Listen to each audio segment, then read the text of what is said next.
We're all getting Wonder Woman for Christmas, guys. And Dave Chappelle has had enough.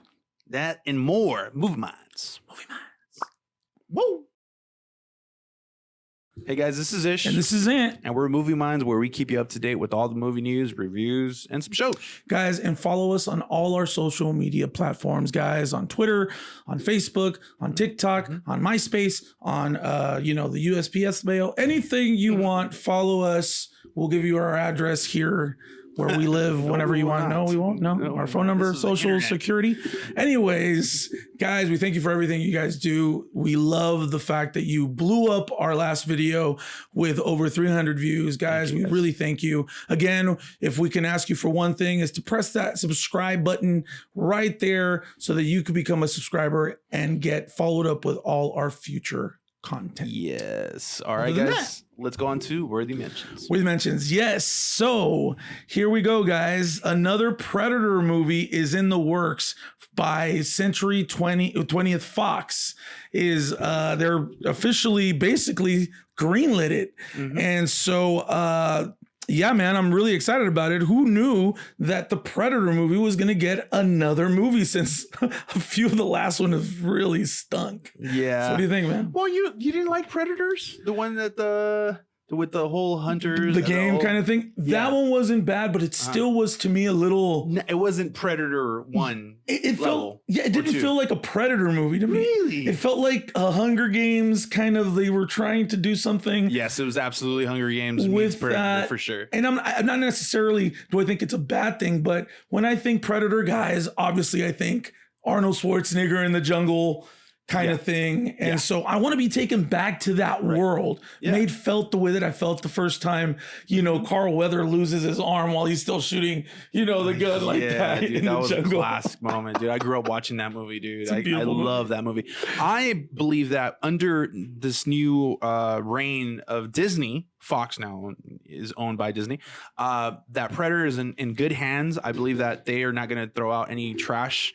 I really have high hopes, even like reading a little bit about the plot and what they're going for. It seems like they're going back in time a little bit, pre-Predator, which is already set in the 80s. So I would say that from what I've read, it's going to be based off of Comanche, right? Right. So they're going to be in the past before the settlers took over the Native Americans.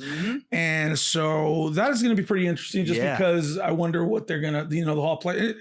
And guys, it's getting directed by the guy that did Cloverfield 10. Or Cloverfield 10. Yeah. So he's a really good director. He has his hands in The Boys as well. So his name is David something. I forget his name right now, and I didn't put it in my notes. But anyway, I'm super excited about this because I think this one will actually be good, dude. Yeah. In other news, guys, big news here is that Black Panther 2 is already set in production, guys, and they've already gotten a couple of people to be in it, or some new characters, a new character, I should say, by Tenoch Huerta from the Narcos Mexico is one of the villains. So we know that he's going to be one of them. So I'm sure there's going to be more than one. I love this actor, guys. If you haven't seen Narcos, season 1, the first, I haven't. The one in Colombia. Dude, it is amazing with Pablo Escobar. And oh my gosh, this guy just is an amazing actor.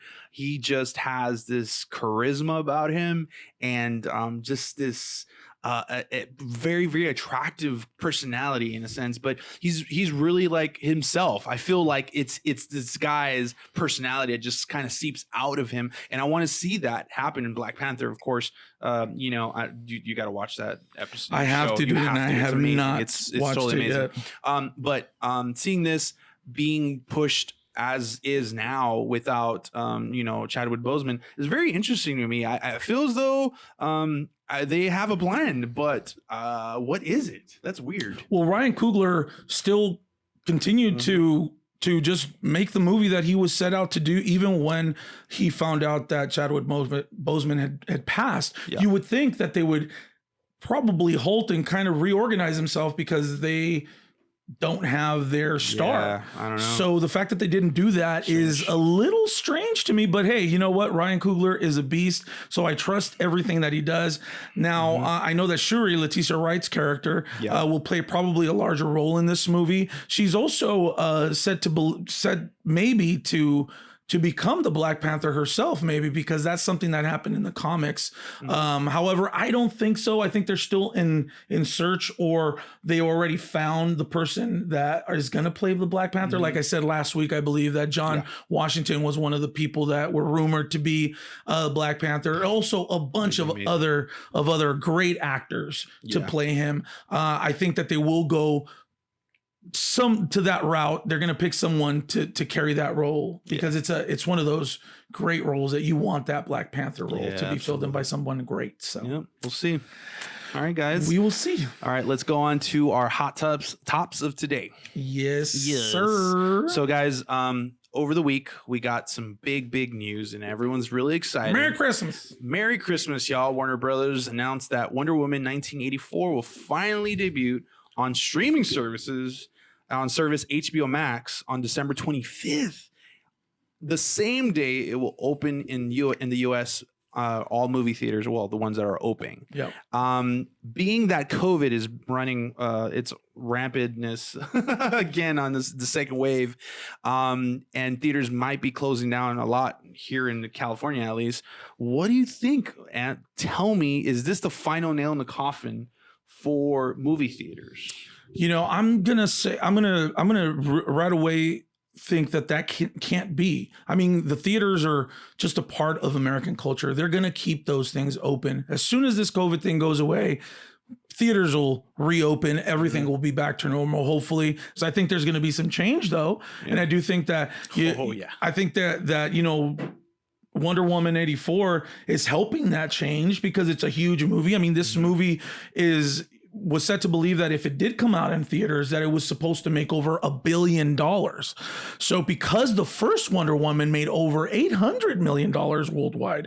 And so, of course, you know, Universal is going to say, we're going to put this out there, but I'm sure there was some reluctancy to do something like that, because they're going to get a return of obviously not $1 billion if it goes worldwide, because of what's going on in the movie theaters. But yes, man, I do believe that theaters will be back. And no, I don't think that this is the end for movie theaters. Yeah. See, I want to say, I would like to take your optimistic viewpoint, but this has been a long time coming, since the beginning of the year, since the pandemic. I truly believe that this is probably the end of the traditional theater experience that we've had so far. Universal's doing some deals on the side with other theaters. Theaters are closing down. They're bankrupt. Some people got bought out by some investors. But now that this whole pandemic seems like it's going to go on for a little bit longer, guys. 2020 is not the end of this. Unfortunately, sorry to burst your bubble, but it does seem very, very bad. Some bad news for big theaters. It's interesting to me that Wonder Woman is going to be on HBO Max, which, if you guys go back some episodes, we called this. I actually said just release it on HBO Max, and it's happening now. So did you? Freaking welcome. I don't remember. I'm sure you did. That it's too much time to wait. Even though you don't remember, I'm going to look for the episode. No, I'm going to cut it in right now. I believe. I probably won't do that,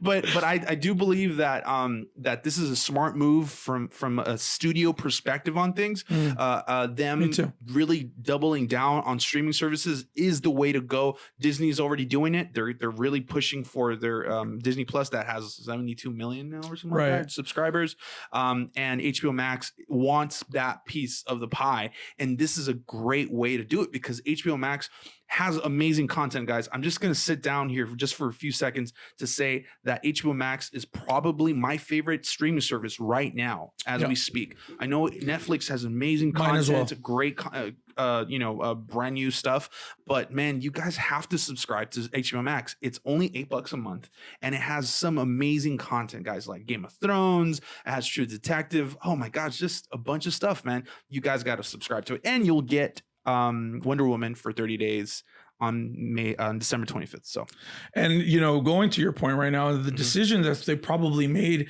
to premiere Wonder Woman on HBO platform was because they are the streaming service that's struggling, the streaming service that actually gets the less subscribers, that has less subscribers than any other streaming service out there. Then obviously Netflix, Amazon Prime is the same thing, Hulu, things like that. So I'm assuming that that's why they're doing it as well, which is a great, very, very, very genius move, right? Also, you know, I love the fact that, you know, Patty Jenkins, to go back to the to Wonder Woman, is that she was very, very happy that this was happening because she wanted to share this movie with the world. Because they worked so hard on it, and she's says it's a great movie. You guys are gonna love it. I trust her. I love that lady. I think she's great. Yeah, me too. I love her first movie that she made. The only thing that I'm kind of hating on her right now is that China is gonna be getting this movie on the 18th of December, and we're gonna get it on the 25th. But Merry Christmas to me. That is like a big Christmas present. Patty Jenkins did say that the movie was made for the theatrical release, and she was really pushing for that on her Twitter. She like posted, "Oh, you know, if you can, if it's safe, give theaters a shot, right? Absolutely. To show you how safe and how many precautions theaters are taking to make sure that it's a safe experience." So I do see the value on that. If you're still on the fence on things, of course HBO Max is gonna be the way to go to do it. You get the movie for $8, and also you get a bunch of content. You could give it a shot. But the theater experience, I'm definitely gonna want to do it. Hopefully it's open in California, but we'll see how that goes. Yes. All right, guys. Let's go on to the second one. To a very, very controversial subject. Dave Chappelle came out this past week with his show called Unforgiven, basically saying to boycott his show if any streaming services out there are streaming their show, because he's not getting paid for it. Do you think it's fair that he says that, even though legally these platforms are legally able to stream his show because of a contract that he signed back in the day, that now he feels like it's unfair to him because he's not getting paid? What do you think about that? Yeah. Well, is it legally correct? No, because he signed off on it. He made a contract years ago. Is it the right thing and righteous thing to do? Absolutely, yes. I'm glad that Dave Chappelle is speaking up and he's saying something about this, because this contract that he has is crap. I'm so very excited to see Dave Chappelle to have the cojones, the balls to actually do something like this, to actually give Netflix a call. I don't know if he did called the Viacom, which owns the Dave Chappelle show. And also doing this on multiple forums. Okay, so the first time that I heard about this, of course, Dave Chappelle shows up on the Dave Chappelle show shows up on Netflix, and I was like, yes, I'm gonna have something to watch these next few weeks. I'm so excited about it. But then I saw the SNL monologue when he was on as a host, which is amazing, by the way. One of my favorite episodes, actually, this last few years. He did amazing. In his monologue, he drops a little hints like, "Oh, well, you know, it's on Netflix and on HBO Max, and I didn't get a cent for it." So it was a little, little jab to those studios, to those companies, of course. But this morning I woke up and I saw my Instagram feed, and I saw Dave Chappelle release an 18-minute video, and I was like, dude, thank God there's gonna be a new stand-up, and it's on Instagram. What the heck? I felt so blessed. But then I started looking into it, and I started seeing a Twitter feed, my Twitter feed as well. And I saw that that Netflix pulled Dave Chappelle's show. And so the story goes, he does a stand-up, which is amazing. It's not really a stand-up. It's this thing that Dave Chappelle does where he monologues. He is the best at this. He is an amazing communicator. I believe that he's going to go down in history by being one of the best communicators of our generation. I think I said this before, but this deal for him is something not right. And I'm glad that Netflix stood up and actually pulled it down, because that's what Dave Chappelle wants. Yeah, it seems that Netflix was able to to abide by his request as far as he felt bad, even though Netflix, remember guys, they're legally able to show this show. But Viacom, he had a really bad, like Ish was saying, a very bad contract back in the day, and he isn't getting any money for it. And so in the show, in the stand-up that he does, or it's more of a monologue that he put on Instagram, he goes through his childhood and he really talks to you about exactly about how he was taking advantage of in some of these comedy clubs. And, there was a time where he said something that made someone lose money, and he found out the realness of what it is to really, know how to stand up for someone and really keep your mouth shut. And so he goes basically kind of hits the two tones. Like, I understand why this happens and I understand why this happens, but it's still not fair. And I'm not taking it, he says. I'm not taking it. So Viacom, he said that if you guys don't, give him to try to renegotiate that thing, then he will take you down with the people that he gets this message to. And to be honest with you guys, it's not a very good look for HBO Max right now either, because they're streaming his Chappelle Show as well. And so I agree with Dave that he did get a really bad deal back then. I'm on the fence on whether he should feel so upset about people streaming his show, given that he was given an opportunity. He did say that on his show as well, that, I was a kid and they were giving me a shot. And so I just wanted to, I'd sign anything to get out of, the situation that he was in. And so they did give him a shot. So because I wasn't there, it's hard for me to take his side completely on that side. Fair because enough. He did sign on that dotted line. We have to take everything, our decisions that we make, we have to, face the consequences for them. Yeah. And sometimes those consequences mean we lose money. Look, the guy is rich already. Okay.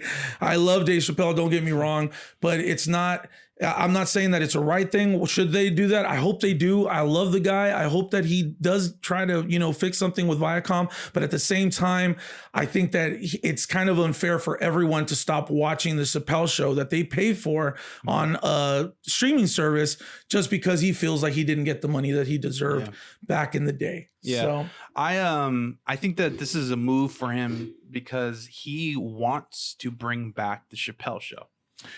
He said it. He can't use the name. He said that he thought about it and he was thinking about it, but he cannot bring it back because the name is owned by Viacom. And so now it's being seen on Netflix and on HBO Max. Well, it was on Netflix. It's kind of like a slap in the face to him. They could renegotiate with him. They could cut him into the deal that they had before and the licensing for what they have in the past, and also take advantage of what they could make in the future. Because Dave Chappelle came back with a vengeance. When he came back, he made huge waves. It's true. Like everyone was like, Kevin Hart, who?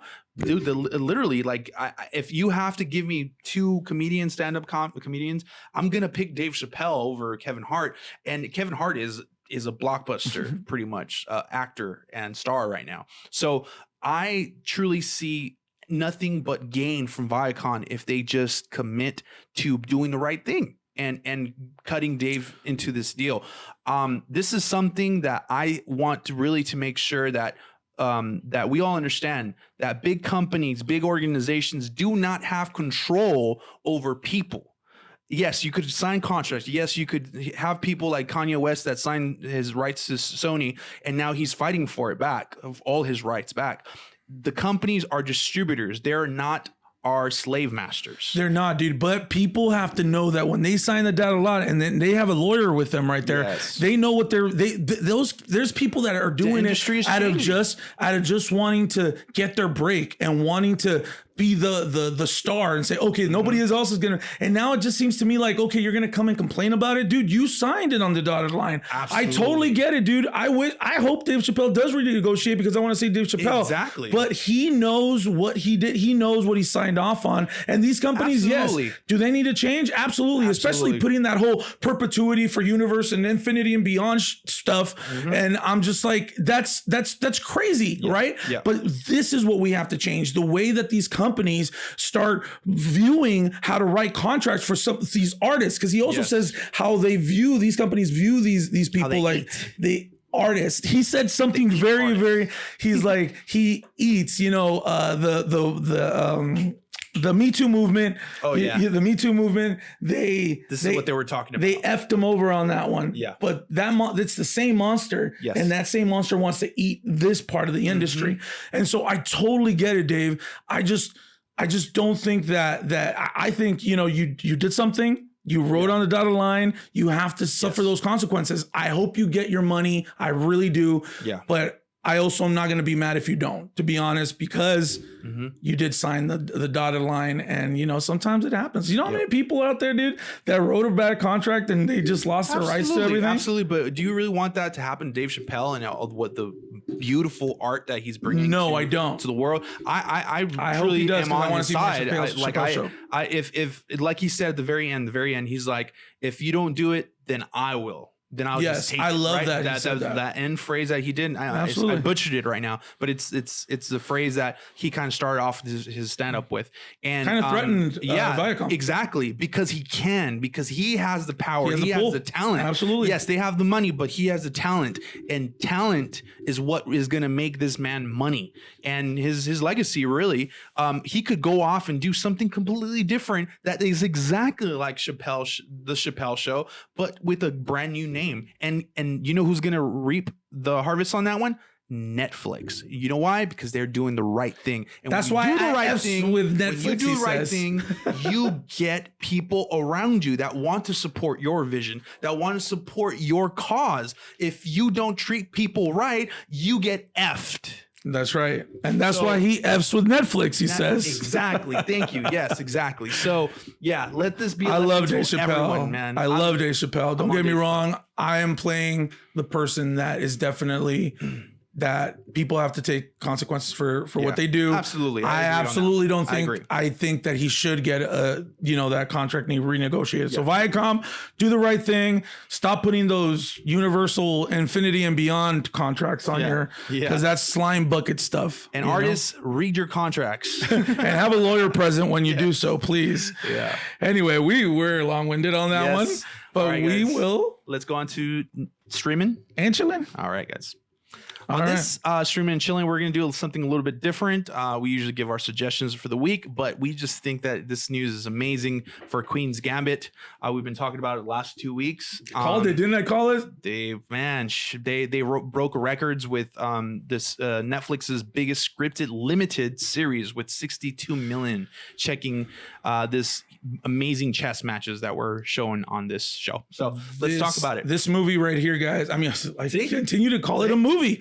This 7-episode creativeness of greatness of what it is. It's 7 episodes, guys, that really changed my mind about Anya Taylor-Joy. Honestly, this girl, it didn't change my mind. I'm sorry. I should rephrase that. I loved her and everything that she's been doing so far. But this series that I just said in a couple episodes ago, that if this was a movie, it would be getting nominated for an Oscar. So hear me right now. Emmys, you better give all the Emmys to this show because this show is so good. And I'm so proud of Anya Taylor-Joy. I think that she's a great, great actress. I think that this show was top 10 in 92 countries, guys. This is how great people were watching because it was just such a great show. I'm really, really happy for Anya. I think she's like the it person of 2020. She's like the most famous or the one that got into the most projects that I'm always going to remember her now. I'm going to remember her name. I'm going to remember her face. I'm going to remember her movies. This is definitely the Anya Taylor year for me. Absolutely. This changed my mind on what limited series are. I am focused a little bit more on how it made me feel versus if I wanted this in a movie, like a 2-hour movie or a limited series. What do you think? And I cannot stress how much I'm moving towards limited series more when it has something to do with a thick story. Like if it's visuals and stuff like that, like blockbusters, I think that's where it should exist. Film, I guess the film will always exist in like an hour, 2-hour format, of course. But the limited series format is amazing for flushing out character development and storytelling. It's just the perfect place to do it. It's a great point. I heard that Heath Ledger was going to, may he rest in peace, he was going to actually direct or produce the film version of this before he passed. Really? Yeah. So I'm That's great. sad that didn't happen, because that would have been an amazing contrast. But this being what it is right now, it's a must see, guys. I know that some of you guys already saw it. Some of you guys haven't really interacted with like different things on our social medias, but you have to watch it. Just give it a shot. Trust me, you're going to want to play chess. You're going to want to go to eBay, which is up to 200% of chess. Yes, chess that's what I was about to say. It's up to, because everyone thinks they're chess players now. You're going to want to, because it just makes you dive into the world. I'm not gonna lie to you guys, this happened for real. I was in my bed and it was like I was in my bed and the TV was on and I look at the ceiling and then I start seeing chess pieces everywhere moving. It was checkers, fool. Don't lie, man. It was no chess for you. It was Monopoly, I think. It was tic-tac-toe, fool. That's what it was. Guys, check this series out. Yeah. The day that I brought it up for streaming and show, guys, I was so excited to talk about it that it's just one of those shows, guys. And Anya, all the people that actually contribute to the show are very, very good. It's a great story. I am with you with that series thing. It might have been just a better move to be on the series than a whole movie, but the movie aspect of it, guys, I'm sure it would have done amazing. And Emmys, like I said, it's in the bag. It is in the bag with this one. I don't know. We'll see. Well, this was a little longer show than usual. Hope you guys stuck around for everything. We got a little passionate about that one. We did get passionate about it. Please don't forget to subscribe, guys, to the show. Guys, we love you. Thank you so much for all the views. Thank you for subscribing. Thank you for follows. Guys, we are getting followed on Facebook quite a bit. Thank you for that. Instagram, TikTok, everything you guys do. We really, really, really appreciate you guys. Every like, every person that subscribes, we really, really appreciate. So, guys, as always, and like always, stay movie minded. Peace. Woo!